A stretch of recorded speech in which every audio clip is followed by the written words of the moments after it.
Hi everybody, Layla here with a video about Zoom, the conferencing tool that is all the rage now that people are working virtually more and more often. And I want to talk about the two different ways to meet with Zoom. Either way, when you're having a Zoom meetings, there is a link involved. There's the join URL, this thing here. But there are two different types of join URLs, just like there are two different types of Zoom meeting rooms. There is such a thing as your personal meeting room, which is basically a link that is just unique to you. It's like your office equivalent, right? Your digital meeting space that's just Layla's. And then there is the, event specific meeting room where basically you generate a unique URL for a specific meeting.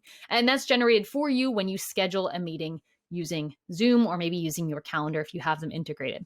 Those are two different ways to schedule a meeting. I'm just going to break them down a little bit further. But before I do that, let me just say that I generally recommend people use the personal meeting room as their main meeting room tool, as their main way for meeting with people. And the reason is because it's one link to remember. It's one link to remember for any kind of meeting. If someone's asking, oh, shoot, what's the link again? You can just send them this link and know that it's the correct one. When you're creating a unique URL for every single meeting that you have, there are some upsides of that, but you as the host need to remember to go to the right room and send people the correct link. And I've seen too many disasters where people are sharing the wrong link. So I suggest that the easy way to get used to using Zoom is to set up a personal meeting room, a link that is always the same for you, and start using that. Now, let me break down now to that piece of why would you use one over the other? And then we'll go into the nuance of how to actually set this up. So the nice thing about having a personal meeting room is what I said already, is about having one link for every single meeting. But the reason you might want to have the unique link, the non-personal meeting room, the other way, the default way of creating meetings in Zoom, is because when you have a custom link for every single meeting, you ensure that no one accidentally joins the wrong meeting. So say you have a meeting on Tuesday and Wednesday with one group of people and a group on Thursday and Friday with another group of people. Well, with all this COVID craziness, people are forgetting which day of the week it is. So say the people from Wednesday accidentally try to join on Tuesday. If you have the same link, people might end up joining the wrong call because their link will take them to the meeting room that you are currently in with other people. Now, there are ways around that, but that is one of the main reasons that people use the unique link for every single meeting. The other reason people use the unique link for every single meeting that I've encountered is that it's default. When you schedule a meeting, either using Zoom or the Zoom app or scheduling it through your calendar without settings adjusted, you're going to get a unique meeting link for every single event on your calendar, every single meeting. And people just never change it because they don't know why. And those are probably the two most common reasons that I know people are using the unique link. However, I'm a proponent, like I said before, of the specific singular link that you use for everything. And the reason I recommend it is when you use the personal meeting room in conjunction with this feature called waiting room, magic happens. So the situation I described to you before, the first use case for using the unique link, the reason I suggested it was maybe better to use the unique link was because if you were using a unique link, you wouldn't have people accidentally joining the wrong call, because maybe someone joins the call and if you had the same link, they'd join a call that you're in with other people. Following me? Well, that is the risk, right? With having one link, everyone's going to use it no matter when. Right now, someone could go on from YouTube, click on this link and try to join when I'm in with a client. But when you turn on the waiting room, what you do is basically say anyone who clicks on this link and tries to join my Zoom room, they're put in a waiting room, a virtual waiting room. And I get a message when I'm in Zoom saying, hey, so-and-so, John is waiting in the waiting room to join this meeting. Is it okay for him to come in? Problem solved. I also get an email. So if perhaps, I've had this happen before where someone thinks we have a meeting, but their wires are crossed. I get an email saying, hey, Susie Q is waiting in your Zoom waiting room for your meeting to start. Start your meeting. So I can reach out to Susie Q and let her know you got the wrong time.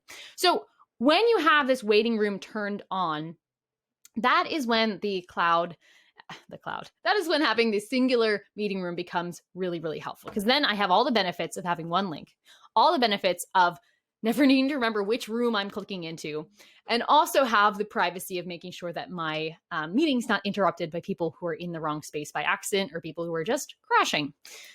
One other thing I will say here, and this is it's not a common occurrence, but one more case where it's really nice to have singular link. Because rooms, I think rooms are a really good metaphor here. This personal meeting room is a room, a link that someone could click on. Perhaps I could click on it to go into my personal meeting room and wait there for the call to start. If you are using unique links, if you were to click on the wrong link and someone else was to click on your personal meeting room, two people think they're meeting each other. But since you're on different links, maybe just by accident, maybe someone got the wrong one, you could actually be waiting in Zoom rooms that are happening at the same time, are both owned by you, and yet you're in the wrong one.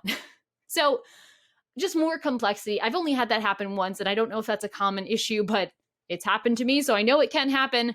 That is another reason why I really am in favor of having just the one link. Another reason why the one link method is really nice is if you're using a simple scheduler.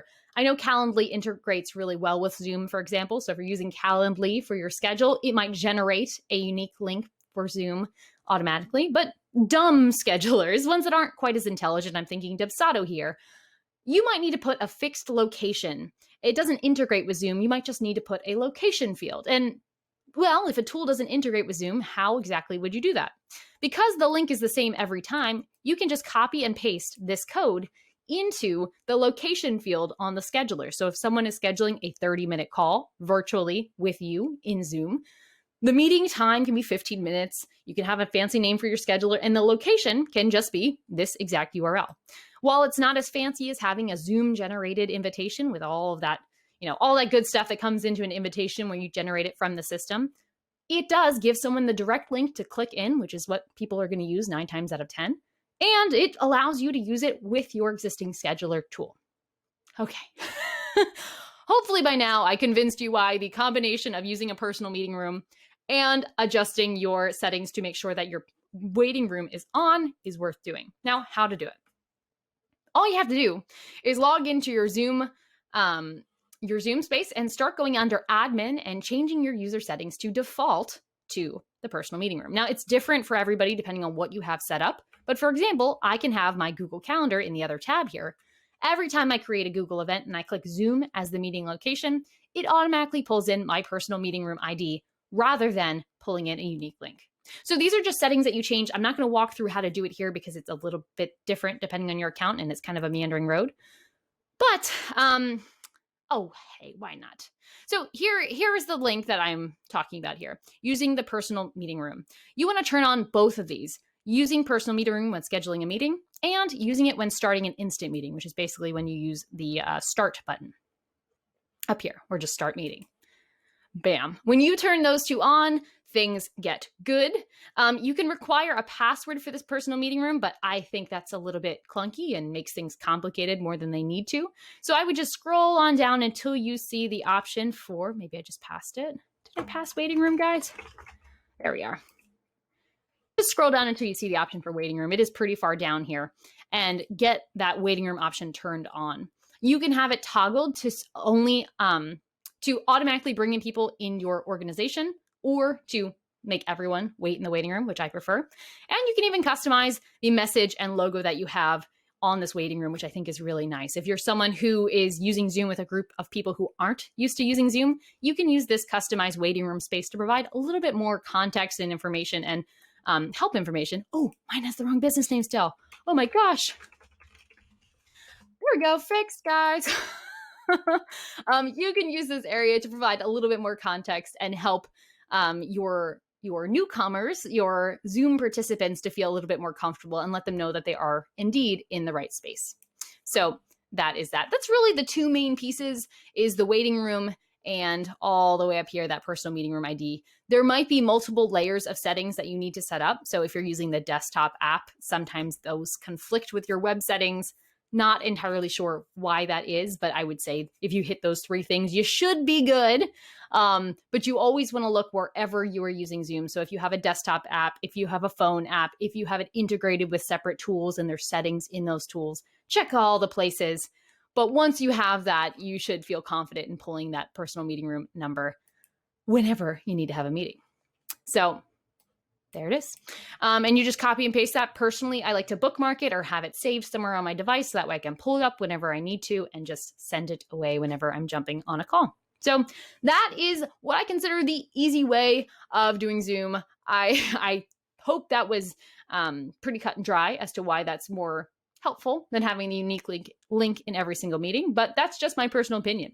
If you do not like having one link for everything, or if you don't think the waiting room is enough, or if you like to use passwords, which I don't personally, I would love to hear your thoughts in the comments. We are down here. And while you're down there in the comments, go over to this side and be sure to subscribe and join my channel for more information about stuff that we are putting out here. This is just a quick and dirty walkthrough. If you have more questions about Zoom or you want me to walk through more of the settings, because I know Zoom settings are like a labyrinth, I would be happy to do that. Just leave me a comment below. All right. Well, I think that is it for this video. Thank you for watching, and I hope you're all staying happy and healthy.